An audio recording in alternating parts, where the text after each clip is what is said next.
What's up, guys? Nethervvoid here with more World of Tanks Tier 8 replay contest, and this is a T44 video or replay sent to me by Cool Ice on the Sand River Encounter map. The T44, I almost said T54. Sorry, my wife just did something funny. Anyway, it gets a lot of crap, but it's actually a really awesome Tier 8 tank. It has no armor pretty much, but it's got really good maneuverability, and you can see right here, and I should expand the map a little bit, climbing up some mountains here. It's got a pretty good engine on it, nice mobility, decent angled armor there. The gun is alright. It's really a flanking gun. It doesn't have a lot of great pen. Let's look at the penetration here. 175 pen, 230 damage. Now, he does have a lot of gold rounds loaded, but he does not use any in this battle, which is fine. So he finds a scout here, T50-2. It's time to blow him away, and boom, you're dead. First casualty from Cool Ice right here. Anyway, this is a great tank, and what's awesome about the T44 is it's so fragile compared to tanks like the Type 59 and other Tier 8 mediums that you get really good at flanking and basically playing a tank that has no armor. And what that prepares you for is the T54, which is a much better tank, but has some good turret armor. As you can see, he takes out another scout right there. Basically, guys trying to flank and scout the positions of the enemies on this mountain here. Physics added a lot to the game as far as tactical situations and stuff, especially on these mountainous maps. So here he's going after a Type 62 light tank. Rams him and takes a lot of damage, probably from the Type's gun though. Jacking the Type up.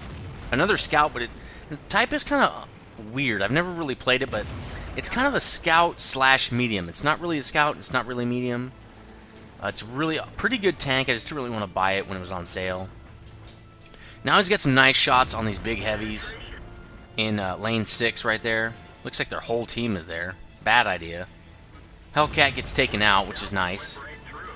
Now he's got all day long to shoot at these guys on their flank.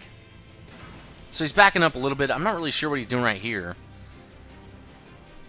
Nobody's really coming at him. I'm not really sure what he's doing. Maybe he's going to change his positioning. So he backs up to get some momentum to climb this hill fast and take less shots. That was probably a really good idea right there. Don't have to have a lot of depression to keep your gun over this hill. This is a really awesome spot. Looks like we got a 5100 aiming at him, trying to shoot at him. Yeah, nice try, because the French tanks are crap with their accuracy. And he gets tracked and repairs it, so now he's got no repair. That's gone. Getting some nice flanking hits on these mediums, or these heavies. You know what this really does? Is it pushes their whole heavy line back. Now that they're being less aggressive, you can see the T-34 climbing over the hill there. Once they get in a more defensive position, they're getting a little bit scared. They're getting attacked by multiple angles. And there he goes, sets a IS on fire. Nice. And he's dead. KV-1S actually. It screws the enemy team up really bad. So now he's climbing the hill a little bit. Really, he can claim a lot of the reasoning why they're so discombobulated. You can see why the T-32 does not know who to shoot at. His gun is everywhere right now. That's awesome. That means he's not shooting. Now, he's not penning on a lot of these shots. But shots coming in can change a lot of what the enemy feels is a good position or a bad position. When you're getting shot at a lot, you're thinking, okay, this position is very bad. Even if they bounce a lot. Because you think, okay, I'm getting lucky here. These bounces are luck, and I'm gonna get penetrated. So, if you know what I mean. Anyway, back to the game.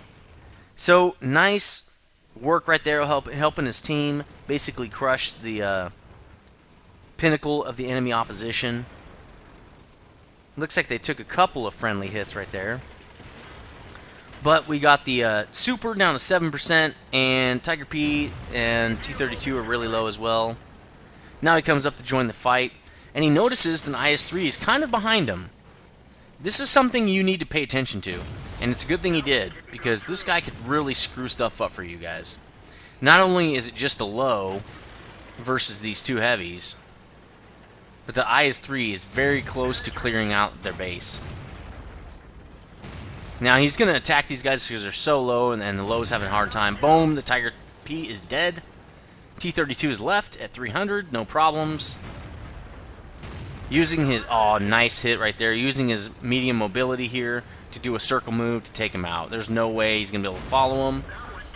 Really unlucky bounce off the ass, but it doesn't matter. Low gets skill. Cool Ice doing a really great job in his medium, doing everything he can do. The medium is really kind of, it's not really a support tank per se, and he's really freaking out right here, so I'm just going to take the camera. But it definitely, what your job is to basically provide ways to get enemy guns off of your main battle tanks, which are really in this game are heavies. But so he's coming in, circling the IS-3 here. Now they got 2 angles on this IS-3. He's all screwed up. He doesn't know what to do. And this is where you win the game. If this guy can keep his best armor toward 4 or 5 guys, he's fine. He's doing a great job. But when you split his gun up between 2 or 3 different tanks and force him to give good armor to one of you guys, then that's when you know you did a good job. So, Cool Ice doing a really good job, showing you some medium maneuvers right here. This is the kind of stuff that I like to show when I show mediums. Because mediums, especially when you load gold rounds, are not supposed to be shooting people from the front. They're supposed to open up new angles of attack on the sides, on the flanks of other tanks. Again, he's freaking out with his camera, so I'm just going to take it. Really, all they have left is the Panther and the Artie. So we're going to fast forward this a little bit here. Let's go 4 times. Coming around to the back, let him give him his camera back. Shoots the Artie, even though it was technically dead already. Apparently it wasn't, though. It was still on the map. No, gets no damage for that, though. Now he's hunting out the Panther. There he is. Is that 100%? I don't know what he was doing. Probably AFK or something. I'm not really sure. So here we go. Panther's coming right at him, tracks him with damage, and the Panther's depression's too bad to do anything about it. Just going to sit there and keep getting shot at, and boom, you're dead. So anyway, that's the first game. Let's get another one. Second game of week 3 here is a Panther 2 video. It's one of the only Panther 2 videos I've actually received. It's from Raken1, and he is on the Ford's map, George, whatever, and Standard. Let's get that map up. The Panther 2 is a pretty good tank. The mobility is not the greatest, but the gun is awesome. The accuracy is awesome. Let's look at that pen real quick. 203 pen, 240 damage. So it's almost like the long 88 here. It's really a fun tank. It's a little bit better than the Panther. The Panther's a fun little tank, but this tank it really starts to make the German medium line fun. Now he's going to catch some guys coming across here. Great position for medium tank to get some early damage on the enemy. Basically what you can do here is soften up a lot of the enemy before they get around the horn there at J on the J line.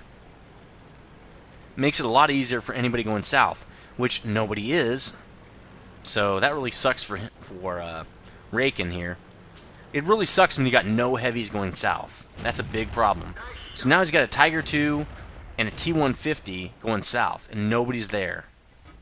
Gets another shot on the Tiger 2. Nice. There's 500 people trying to do the snipe technique here.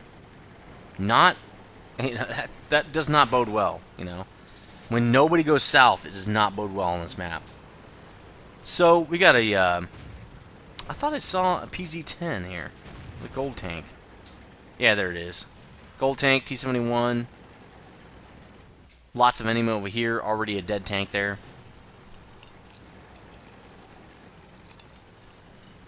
Friendlies are still climbing the hill. A lot of heavies went hill. Usually, you don't see that many heavies going hill. Maybe a couple. So he's having a real bad team layout here as far as where they're positioning themselves on the map. So anyway, let's fast forward this a tiny bit because he doesn't really do a lot right here. Trying to spot right here. That's really what he should be doing. Trying to get some shots over on the north side team. But he has to come off that positioning, which is really good positioning. And now he's got to handle the south because nobody did. So now they're getting pinchered. His whole team is pincered. So he uses his track repair right there. You'll see why that was a bad idea later. if your track's out and you're not in a position to get damaged, don't repair it. Save your repair kit. Now he's got the KV-5 on the sides to try to flank these guys a little bit, help out the dumbass team that he's got. A lot of these really high damage games, you're going to see a lot of carries, is what you're going to see. Like the T-44 wasn't necessarily a carry, but it was definitely, I mean, without that tank, they would have probably had a lot worse time, I'll tell you that. And without Rake in here, they probably would have lost. Trying to get damage on the KV-5 from the side is really tough. There's only a few places you can hit them, and it's kind of random, like a lot of other Russian tanks. Everything's random about Russian tanks. I really don't like that. Anyway, he's dead. And T-34, you're going to hit him all day on the side. That's the difference between the T-34 and the KV-5, or in any Russian tank. IS-3, same thing. KV-4, every shot from the side, probably going to get damage. Right there, that was in the tracks. There's no spaced armor, though. A lot of the Russian tanks, there's spaced armor everywhere. I don't know if that's historical, but whatever, alright? So there we go. Even almost a side scrape shot there gets damage. This T-34 is getting flanked, and he finally realizes it. Right in the machine gun turret for 330 damage. Nice. Really helping his team out here. There's an IS-3 that's somewhere behind him and could have made a lot of difference here, but he never came up on Rake in here. Could have easily taken him out. But he never put pressure on him, so Raken's like, well, I guess you're not going to put pressure on me. So the T-34 is basically hiding now. So he's not a threat. So let's work on these other guys, like this M10 here. Right in the back. And this is really good median strategy, is really, target priority is a big deal. The T-34 is really hurt, but he's not a threat anymore. So take these guys out that are threats, like this SU-100 right here. And you can see he still doesn't take any damage, but he gets some track damage. So take out the guys that can still fire on people that are actually making themselves threats. We saw a Tiger there in the backfield at F3. I think he's going to go deal with him now. Oh, he's dead. Is he dead? It looked like he was dead.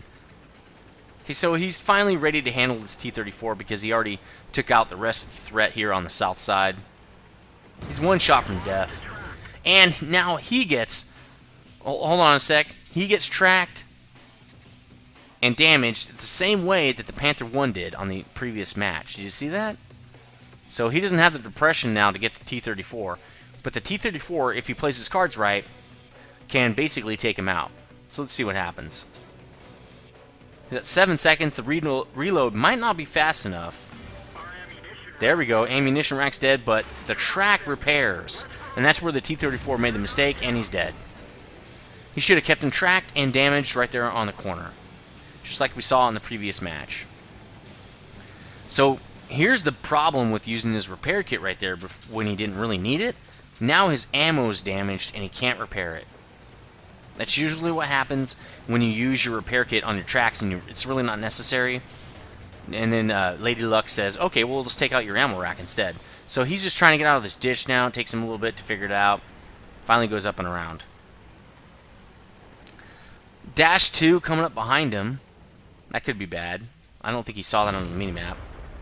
Shooting at a ghost. I'm not really sure who he's shooting at. Probably the Tiger. As you can see, the IS-3 is still alive. I don't know what he's doing. He could have really basically changed the whole game here. So, they're down 2 tanks. It's actually, well, they actually have 3 tanks. I didn't see the Hummel. They're down 1 tank. Sorry, I wanted to do the T-50-2. The /2 decided to go to cap, and he's dead. Ferdinand kills him.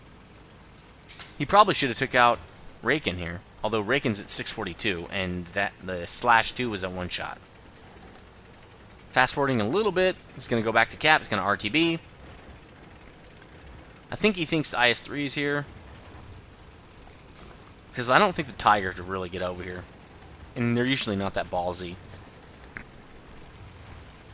Going up behind the Ferd, not really sure why he's doing that, except he might be trying to scout the city here. Oh, there's the IS-3. He went all the way north. I don't know why he would do that. That seems like a really long path. And he's dead. But the Artie gets the Ferd. So that sucks. That Ferd was like, he should. Well, he can't really be moving around. Isn't the Ferdy should not really be a static gun. It's got a big gun. It should be an assault tank, moving around, getting in people's face with that 500 damage pen, a huge pan gun. You should do that. Now he's gonna be searching for Artie for a while and the Tiger. I think he thinks people are still coming on his cap. So he's kind of just chilling, trying to get some cross spot here with the Artie. A bunch of people are complaining in the chat, which happens a lot late in the game. So here's the Tiger. Oh, I didn't mean to pause it there. He's at 1,000. Doesn't need to be so cautious with the Tiger here. Well, he does have only 642 hit points. I thought he had more. 45% here. Taking the Tiger out with ease. The Tiger takes a shot, bounces. And the Tiger is tracked. And he's on fire and he's dead now. Now, we've got 4 minutes left in the game. This is why you always cap. Don't try to kill everyone. Cap. Okay? The Artie on their side should have been immediately moving toward the cap. So there's the other Artie right there. When the Artie is one of the only ones left, like the Hummel is, he should be moving around, not sitting stationary. Should be moving around, trying to find the other guy, or getting to cap. Preferably getting to cap. Okay, we only got 2 minutes left. I'm fast forwarding a little bit here because this part's pretty boring. 2 minutes left on cap. On the whole game. So, I don't know. What are you doing here?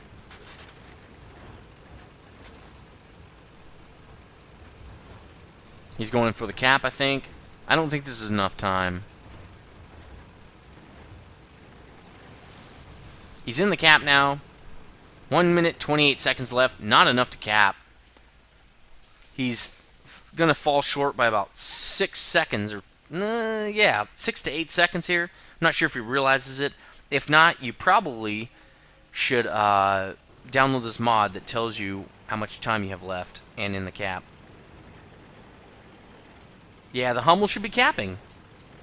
The Hummel should be capping right now. I don't know what he's doing. He's losing the game for the team. Because a draw is basically a loss. Nobody gets any bonuses, but you don't get any bonuses, so it's just like you lost. So Artie needs to be way more aggressive than they are. They're really not. Usually, not always, but usually, because there's always an exception to the rule, most Artie players are very defensive. They play healers and MMOs. They're just not really an offensive kind of a tanker. So here, this Artie is very offensive, going after the win. That's good. So now he's tracked. Not sure what happened there. Very low roll on the damage. Which is kind of weird when it's funny. It seems like the random stuff happens when you're shooting at Artie, like the bounces and the low damage rolls. I really think Wargaming put something in to their game with that. It's been shown lately that Wargaming has a lot of different stuff that's just not mathematical. It's just not realistic. Now here, he's got no time left, and he should have went out to kill him. He doesn't kill him. It's a draw. It's a draw. Should have been more aggressive. Now he did everything else perfect, but that. And also the Hummel did not help at all. He just sat there. What was the point of the Hummel at that point? Anyway, let me know what you think. Send your submissions in to dgnetsubmissions@gmail.com. And if you want the rules, check the rules on the annotation. There's a link to the rules, and also probably in the description. So, see you next time.